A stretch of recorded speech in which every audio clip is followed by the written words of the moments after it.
kita juga sudah ikon bahkan Pak Bupati sendiri sudah menyampaikan ya, disiarkan oleh radio kan itu ya, bahwa pelaksanaan PSBB secara serentak ke Jawa Barat itu mulai tanggal 6 besok. Nah di sana ada beberapa hal terkait secara teknis ya, di lapangan seperti apa sih PSBB gitu ya. Nah kemudian sebetulnya kalau untuk Kabupaten Kuningan ya kira-kira ingatnya, Kabupaten Kuningan itu peningkatan dari KWP. Ya. Kita objeknya hampir sama dengan KWP, itu karantina wilayah parsial. Jadi PSBB itu pertama berlaku untuk seluruh kecamatan di Kabupaten Kuningan, bukan 11. Ya. Kenapa kemarin muncul 11? 11 itu adalah titik sosialisasi. Ya, titik sosialisasi di mana yang 11 titik tersebut merupakan wilayah atau kawasan dengan aktivitas masyarakat yang cukup tinggi, karena di sana ada pasar, ada fasilitas umum lain yang memungkinkan orang untuk berkerumun. Nah itu. Kemudian PSBB sendiri itu kan memuat tadi saya juga sampaikan juknisnya bahkan dibacakan oleh Pak Bupati ya. Jadi pertama beberapa yang perlu dipahami ya, selama PSBB. Yang pertama itu pembatasan pembelajaran sekolah dan instansi pendidikan. Kemudian pembatasan aktivitas kerja di tempat kerja. Artinya ini pasti WFH ya, WFH. Kemudian pembatasan kegiatan keagamaan. Kami juga sudah bersosialisasi dengan alim ulama ya, dengan tokoh-tokoh agama yang lainnya. Itu sudah disampaikan Pak Bupati sendiri langsung. Kemudian ada pembatasan kegiatan di tempat atau fasilitas umum seperti tadi. Kenapa harus di pasar gitu kan? Karena pasar itu kan tempat bersosialisasi orang lah ya. Di pasar itu terminal, pasar, fasilitas umum, tempat-tempat nongkrong. Apalagi sekarang lagi bulan puasa ini kan banyak orang ngabuburit dan segala macam. Kemudian pembatasan jam operasional kendaraan dan toko dan pasar ada, nanti saya sampaikan. Kemudian pembatasan kegiatan sosial budaya, pembatasan pergerakan orang dan barang dalam menggunakan moda transportasi, itu juga diatur. Ini tentu saja akan mengganggu kenyamanan masyarakat, itu pasti. Dan kami sampaikan permohonan maaf, harap maklum, karena memang kita ingin mempercepat pemutusan sebaran COVID-19 ini. Mudah-mudahan dengan PSBB ini itu akan bisa membantu percepatan penanganan COVID-19 di Kabupaten Kuningan. Karena tadi juga testimoni dari beberapa wilayah yang sudah melaksanakan PSBB di Jawa Barat, khususnya ya seperti Bodetabek ya, Bogor apa gitu, sebarannya cenderung menurun. Nah, cenderung melandai, dan itu mudah-mudahan kalau Pak Gubernur kan kita juga sepakat ingin segera ya, mudah-mudahan dalam masa inkubasi yang ngambilnya ke masa inkubasi yang terpanjang 14 hari. Dalam 14 hari ini dari tanggal 6 sampai 19 itu bisa betul-betul menekan. Kalau mungkin sampai 0 lah. Kami juga sama ingin lebaran, kemudian tentang tadi yang ditanyakan mengenai pasar ya. Jam operasional pasar rakyat, pasar induk, pasar tradisional itu dimulai jam 24.00 atau jam 00 ya, sampai dengan jam 12 siang.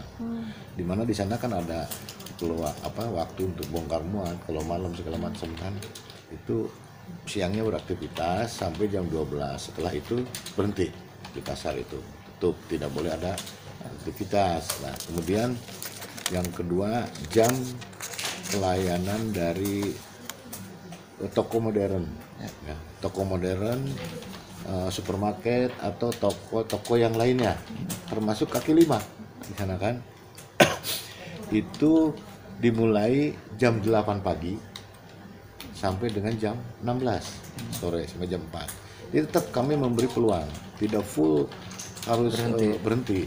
Ada peluang dari jam 8 pagi sampai dengan jam 16 sore, silakan aktivitas. Nah, kemudian juga jam transportasi angkutan umum.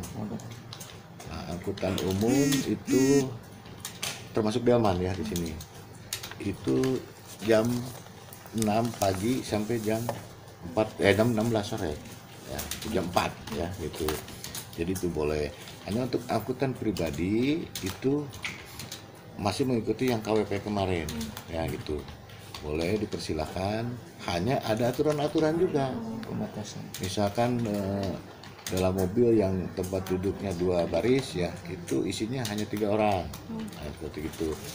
Kemudian untuk yang kursinya 3 baris itu 4 orang, nah, maksimal ya. Kemudian makanya kemarin ketika terjadi yang seperti di Bogor pun ya memang aturannya harus seperti begitu. Jadi jangan sampai itu dilanggar, karena kita memang meskipun tidak terpapar, tidak apa, kita kan tetap harus siapa tahu lah gitu ya, kita harus tetap melaksanakan anjuran yang pemerintah gitu. Ini artinya ya kita juga menjaga jangan sampai ini terjadi penularan. Nah seperti sini nih kan, nah, ini saya sudah sampaikan tadi kan, angkutan umum Delman jam 6 sampai jam 16 itu, kemudian pasar rakyat tradisional jam 24 sampai jam sekian, pasar modern jam 8 sampai jam 16. Berarti kalau untuk toko-toko? Toko-toko boleh buka tapi jam 8 pagi sampai jam 4 sore. Oh jadi mau toko sembako di lingkungan warga? Boleh gitu kan. Tapi tetap protokol COVID-nya harus dipakai. Misalkan jangan berkerumun, harus pakai masker. Nah itu yang akan kita operasional besok itu, kita juga akan sambil mensosialisasikan, kita sudah mulai bergerak besok juga. Mungkin dengan Muspida juga kita akan turun semua untuk bersosialisasi ke masyarakat ya. Bukan hanya di pasar-pasar kan gitu. Karena yang aktivitas masyarakatnya cukup tinggi, banyak kerumunan, kita akan sampaikan. Bahkan saya tadi menyarankan untuk cari misalkan masker ya, kita ke lapangan yang tidak pakai masker jangan ulah perlu dicarikan anak baik, kasih kita masker misalkan seperti itu. Nah mudah-mudahan itu bisa membantu. Nah gitu. Nah, kemudian untuk masyarakat yang berpergian ke luar kota itu kan ada batasan-batasan seperti ASN yang bekerja di luar Kuningan. Kita tidak melarang, tetapi harus dibarengi dengan surat tugas. Karena kan di sananya juga nanti mungkin ke daerah lain sama juga kan seperti kita. Makanya kita butuh silakan mereka ke sana surat tugas dengan pada jam-jam yang sudah ditentukan tadi kan gitu, batas. Nah, tetap pemeriksaan di sana di checkpoint tetap ada, bahkan akan lebih diperketat lagi. Kita kan tujuannya ini untuk sebetulnya membantu masyarakat juga kan gitu. Tetapi kalau muncul pro kontra, kita juga maklum, namanya kebijakan pasti ada pro kontra ya. Tapi ini mohon dipahami untuk kepentingan masyarakat juga supaya segeralah berakhir. Saya juga udah lama lah di sini tuh ya. Ada ini Pak, ada anggapan dengan diterapkannya PSBB masyarakat dari satu kecamatan nggak boleh masuk ke kecamatan lain? Oh tidak, tidak. Kita sebetulnya kan kita sudah diterapkan dengan KWP itu sama saja. Hanya lebih ada pengetatan mengenai jam operasional itu kan diatur. Kemudian model naik motor katanya tidak boleh berboncengan, betul. Ya. Tapi kalau mau ojek online mah nggak apa-apa ya? Ojek online hanya dipersilakan untuk mengangkut barang.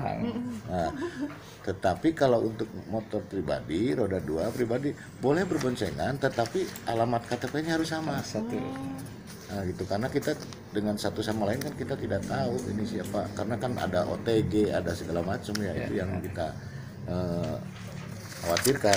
Nah, kemudian mengenai panic buying ya, kita juga maklum sebetulnya tidak usah, karena jam toko kan masih buka. Kan itu ya, karena mungkin misinformasi ya, atau kurang sosialisasi dari kami juga mungkin kan gitu. Jadi saya kira kecamatan sudah tahu semua, terus teman-teman yang lain juga sudah tahu, makanya teman-teman media ya terima kasih lah ikut membantu mensosialisasikan hal ini. Jadi toko itu tidak ditutup total. Tidak ditutup total. Kan kayak pasar juga kan dari jam itu masih jam 2 jam. Warung-warung itu mah anggernya Pak. Boleh gitu kan, tapi ya itu kayak rumah makan. Kenapa misalkan bulan puasa ini kan kalau sore kan ada yang beli buat buka, buat apa, tapi take home apa Take away. take away. Boleh gitu misalnya rumah Boleh. makan buka sampai malam nggak apa-apa. Ya itu jamnya tadi kan ada. Jam 4 kan Nah, ada. jam 4 sore gitu kan. Itu barangkali seperti itu. Jadi Sejauh ini tidak sanksi usah Pak, panik lah ya. sanksi kalau ada ini ada Ya sesuai dengan aturan kita sesuaikan, kita juga tidak mau saklek dengan undang-undang ya, sebetulnya ada sanksi-sanksi yang cukup cukup berat, tapi kita akan terapkan sanksi-sanksi seperti teguran lisan atau peringatan tertulis ya.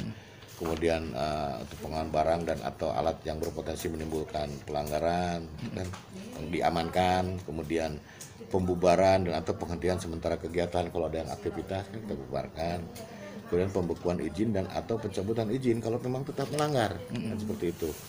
Itu tindakan lain yang bertujuan untuk menghentikan pelanggaran. Kita belum sampai ke yang tidak terlalu saklek itulah. Kalau memang kalau di undang-undang kan ada denda sekian, ada kurungan sekian. Nah, kita juga pahamilah masyarakat apalagi Kuningan ini cukup banyak para perantau yang pulang kampung atau mudik lah gitu istilahnya. Jadi belum ada sampai ada dendanya belum. Ya mudah-mudahan tidak, janganlah gitu ya, mudah-mudahan tidak. Tapi kalau memang itu ada aturannya, itu bisa saja diterapkan nanti kan gitu. Kayak Bogor juga kan kejadian kemarin kan akhirnya jadi tersangka orangnya kan, kita kasihan juga. Makanya masyarakat ikuti saja lah gitu. Ini juga untuk membantu masyarakat. ya ikan semua ya Pak. Betul, Pak Boy. Siap.